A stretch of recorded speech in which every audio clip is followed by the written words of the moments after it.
네, 남북 고위급 접촉이 사흘째 이어지고 있는 가운데 평행선을 달리는 남북이 과연 접점을 찾을 수 있을지 관심이 쏠리고 있습니다. 한편 박근혜 대통령은 북한의 인정과 사과가 이루어지면은 그에 상응하는 긍정적인 조치가 이루어지겠지만 반대의 경우에는 강력하게 대응하겠다 이런 대북 원칙론을 재확인했는데요. 네, 도발과 위기 조성 그리고 보상이라는 악순환의 고리를 끊어낼 수 있을지 주목됩니다. 관련 내용을 두 분의 전문가와 함께 짚어보겠습니다. 김정봉 한중대 석좌 교수, 고유환 동국대 북한학과 교수 나오셨습니다. 어서 오십시오. 안녕하세요. 자, 남북 고위급 접촉이 사흘째 계속되고 있습니다. 남북 간의 팽팽한 줄다리기가 이어지고 있는데요. 자, 그동안 여러 차례 남북이 회담을 가졌지만 이렇게 장기화되는 건 참 이례적인 것 같습니다. 어떻습니까? 네, 이례적입니다. 지금까지 가장 오래 했던 사례가 2004년도 6월 달에 장성급 회담을 하면서 그때도 확성기 방송을 중지하는 문제, 그다음에 전광판을 없애는 문제 하는 거 가지고 21시간 회담했었어요. 네. 그런데 이번에는 벌써 총 시간을 따지면 50시간을 넘어간 상태이기 때문에 이렇게 장기화되는 것은 이례적입니다. 그만큼 쌍방 간에 서로 합의를 찾기가 힘든 그런 난제가 산적이 있다는 그런 표현이 되겠습니다. 네, 이렇게 장기화되고 있는데 과연 합의점 도출이 쉬울지가 좀 걱정입니다. 어떻습니까? 네, 합의가 안 되기 때문에 장기화된다고 봐야겠죠. 네. 그러니까 남북 사이에 한 7년여 동안에 장기간 경색 국면을 유지했고 그 과정에서 많은 사건이 발생함으로 해서 이 갈등이 이제 켜켜이 쌓이고 응축돼서 한두 차례 만나서 얘기해서 해결될 문제가 아닌 것 같습니다. 그리고 과거 전례로 비춰보면 현안이 많이 쌓이고 이제 국면을 전환할 때는 남북 사이에서도 특사 교환이라는 방식이 있었습니다. 그래서 특사가 올라가고 내려와서 많은 시간을 이제 대화할 수 있는 그런 기간을 갖고 이런 국면을 전환하고 했는데요. 이번의 경우는 이제 갑작스러운 북한의 지뢰 포격 도발에 따르는 긴장을 완화하기 위해서 사전 어떤 어제 조율이라든가 이런 절차를 거치지 않고 바로 만났기 때문에 긴박한 지뢰 포격 도발뿐만 아니라 남북 관계 전반에 대해서 아마 논의를 하는 과정에서 많은 얘기가 오가고 있는 것 같습니다. 네, 두 분이 말씀하신 것처럼 중요한 이 쟁점에 대해서 이견을 좁히지 못해서 이렇게 시간이 길어지고 있는 것이다 이런 예측도 있지만 합의 문안에 어떤 내용을 담을지 조율하느라고 이렇게 길어지는 것이다라는 예측도 있거든요. 이런 부분에 대해서는 어떻게 생각하세요? 네, 합의 문안을 잘못 하게 되면은 북한은 뭐라 그러냐면은 자기들이 승리했다, 남조선이 굴복했다라고 선전할 것이고 우리는 또 그걸 가지고 또 북한이 사과했다라고 이제 생각할 수 있는 그런 부분들이 있어요. 그래서 합의 문장이 가장 중요한데 네. 현재 이렇게 장시간 소요되는 가장 큰 이유는 현재 황병서를 보내놓고 재량권을 안 주고 김정은이가 하나하나 체크를 하면서 모든 문제를 뒤에서 컨트롤하기 때문에 네. 그런 부분인데 현재 김정은이가 굉장히 혼쭐이 나고 있는 겁니다. 현재 박근혜 대통령이 그런 입장을 분명히 보였기 때문에 만약에 잘못해서 사과를 하게 되면은 이번에 아주 선전을 잘해가지고 북한 대내적으로 자기가 장군이라는 그런 모습을 보여주기 위해서 대내적으로 굉장히 잘 써먹었는데 이번에 잘못 물러나겠다면은 지금까지 쌓던 점수를 전부 다 잃게 되지 않습니까? 그래서 문안 조율하는데 김정은이 직접 현재 문안 조율하는 걸로 알고 있어요. 아까 우리 보도를 보니까 평양에 북한 대표가 가서 김정은한테 이렇게 재가를 받으러 갔다는 보도를 제가 봤는데 그렇다면은 현재 김정은이 직접 그 문안을 보고 있을 겁니다. 그만큼 문안 조절이 이제 힘든 거죠. 네, 문안 조율 때문에 그렇다면 어느 정도 합의는 어느 선에서 이미 다 이루어졌다 이렇게 봐야 할까요?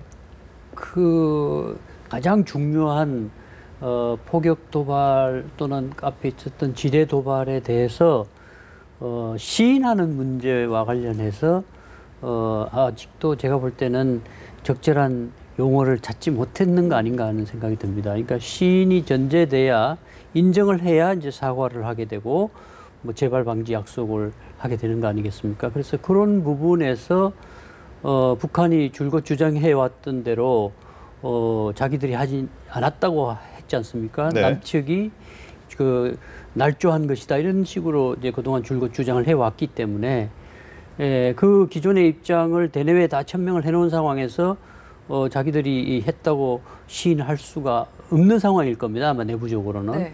그렇지만 우리로서는 그 시인하지 않으면 이후에 어떤 협상을 진행할 수가 없는 상황이고요.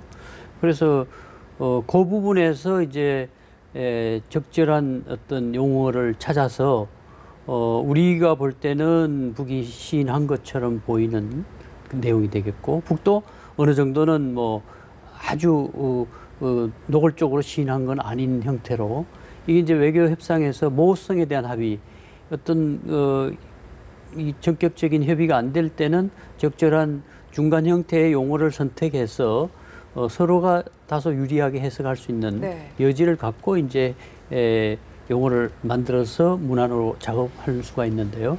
그러니까 지금은 서로가 이제 결렬시키고 다시 대결 국면으로 돌아가는 데 대한 부담이 크기 때문에 적절한 그 중간 형태의 합의를 우선 끌어내고, 또 이제 그 미해결된 여러 가지 쟁점 사항에 대해서는 추후 협상을 통해서 해결하는 그런 방식이 있을 수 있겠습니다. 그러나 지금 상황에서는 아마 세부적인 부분에서 구체적으로 명시하기가 지금 쉽지 않은 상황 아닌가 봐집니다. 그러나 네. 그렇다고 깨고 나올 수 없는 상황에서 뭔가 이 포괄적으로 이 현재의 상황을 우려를 표시하는 차원에서, 그리고 더 이상 이것이 악화되지 않는 선에서 정리를 하고 이제 추후에 계속 협상을 해 나가자, 뭐 이런 정도의 지금 문안 작업이 이루어지지 않을까 추론을 해볼 수 있을 것 같습니다. 네, 김 교수님께서도 그러면 북한이 판을 깨고 박차고 나갈 가능성은 낮다고 보시나요?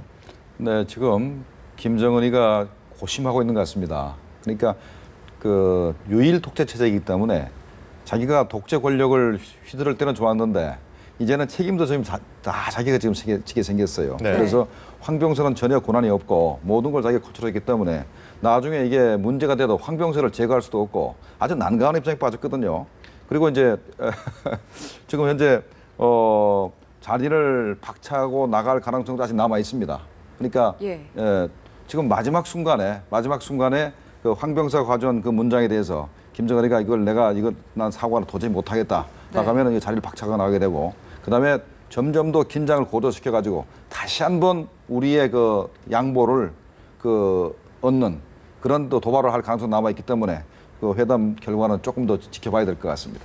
네, 일단 정말 회담이 지금 50시간 넘게 앞서서도 말씀하셨지만 길게 이어지고 있는데 판을 깨지 않고 있는 이 자체에도 좀 의미를 부여할 필요가 있을 것 같거든요. 그만큼 북한도 절실하다라고 볼 수가 있겠죠.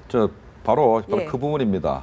그 북한이 현재 판을 깰 수 없는 것은 기본적으로 현재 그 확성기 방송을 계속하게 되면은 자기의 김정은의 권위 자체가 손상이 되고 그것이 체제 붕괴로 연결될까봐 전전긍긍하는 겁니다. 그 확성기 방송을 통해서 바로 진실이 전달되는 거죠. 바로 김정은의 가계 문제. 그러니까 어머니가 제1교포고 자기 그 외할아버지가 그 일본 군복권 공장에서 근무했던 그 친일파라는 것이 드러나게 되고, 그다음에 그 어머니의 그 여동생 고영숙이 미국으로 망명을 했고, 그 고영이의 오빠도 망명을 했습니다. 유럽으로 망명을 했고, 망명 집안입니다. 탈북자 집안이에요. 그러니까 고영이 집안이. 그다음에 그 김정은이의 그 큰형 김정남이의 그 행태하고 김정철이가 에릭 크랩턴 그 공연을 보려고 유럽 지역을 쏟아내는 것들이 전부 다 이제 방송을 통해서 나가게 될 겁니다.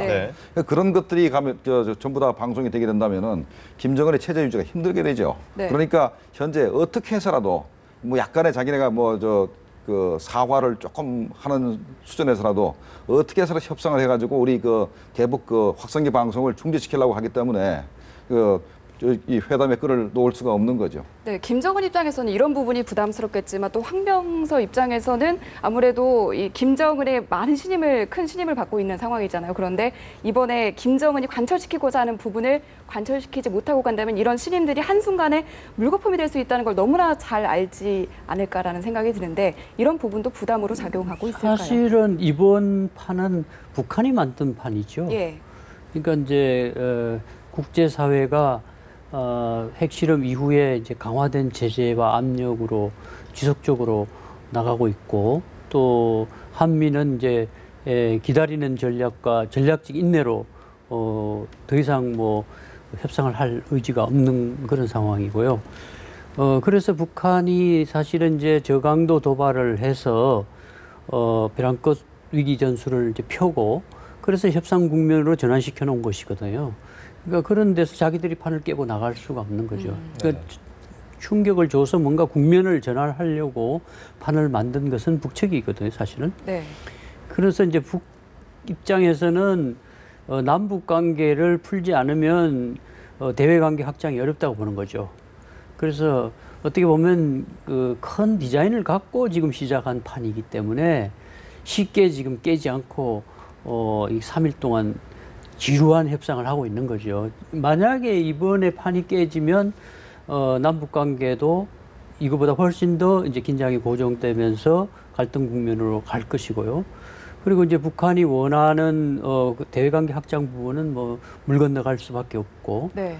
또 우리로서도 이제 박근혜 정부 집권 이제 후반기로 넘어가는 입장에서 지금까지 해왔던 방식으로 대북 정책을 그냥 가져갈 것인지 아니면 새로운 관점에서 남북 관계를 재설정해서 뭔가 임기 후반기를 의미 있게 한번 남북 관계를 풀어보는데 집중할 것인지 이런 선택의 기로에 있는 겁니다.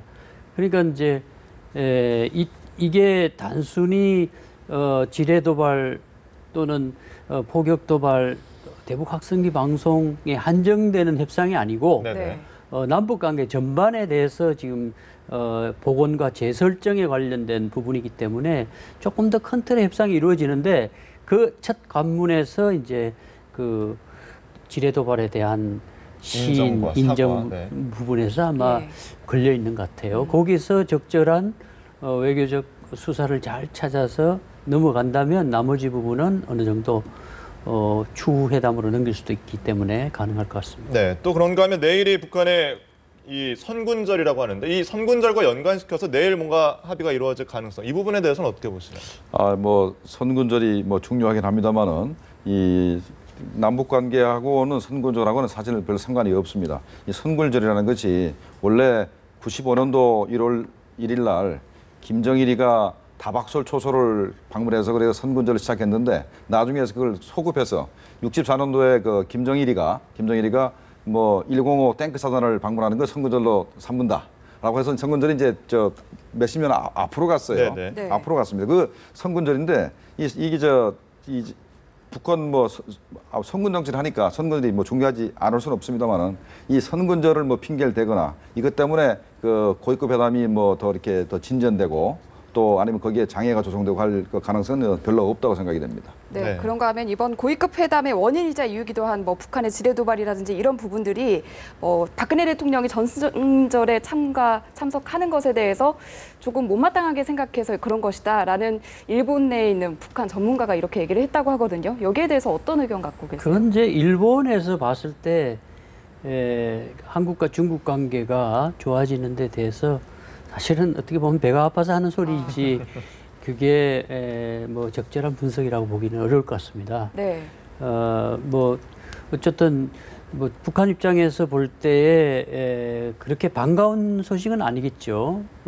전통적인 북중 관계라는 측면에서 보면 자기들이 못 가는데 남측 대통령이 간다 할 때 북한으로서는 좀 그런 측면이 있겠지만.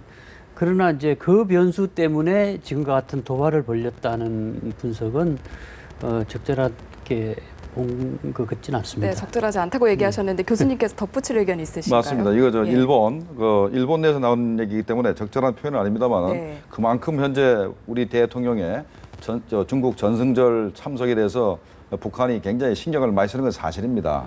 그러니까 우리 대통령이 그 중국의 그 전승절에 가서 중국 군대 12,000명의 그 열병식에 참석해서 격려를 받는 모습을 북한 주민들이 보게 됩니다. 어떤 방식이든 간에. 예. 그렇게 되면은 현재 북중 간의 혈명도 아니고 그다음에 오히려 그 환중 간의 관계가 북중 간의 관계보다 훨씬 더 친전된 모습을 북한 주민이 알게 됩니다. 이게 북한 주민한테 상당한 그런 충격이거든요. 네. 그러니까 그런 그 큰 의미 때문에 현재 일본에서 그걸 뭐 소설을 좀 쓴 것 같은데, 그 그 전승절을 참석을 뭐 방해하기 위해서 북한이 포격 도발했다. 그거는 좀 뭐 지나친 얘기 같고 네. 오히려 지금 현재 가장 아까도 말씀드렸지만은 현재 지뢰 도발이나 뭐 포격 도발의 전 목표가 확성기 방송을 멈추는 겁니다. 네. 예, 그게 확성기 방송이 바로 이제 북한 체제를 근본적으로 흔드는 그 큰 문제이기 때문에 거기에 초점을 둬야지 중국 전승절에다 그렇게 붙이는 것은 조금 적당치 않다 생각이 됩니다. 역시 네. 핵심은 대북 확성기 방송 철거다 이 점이란 말씀이신데 한편 박 대통령이 역시 대북 원칙론을 다시 한번 확인을 했습니다.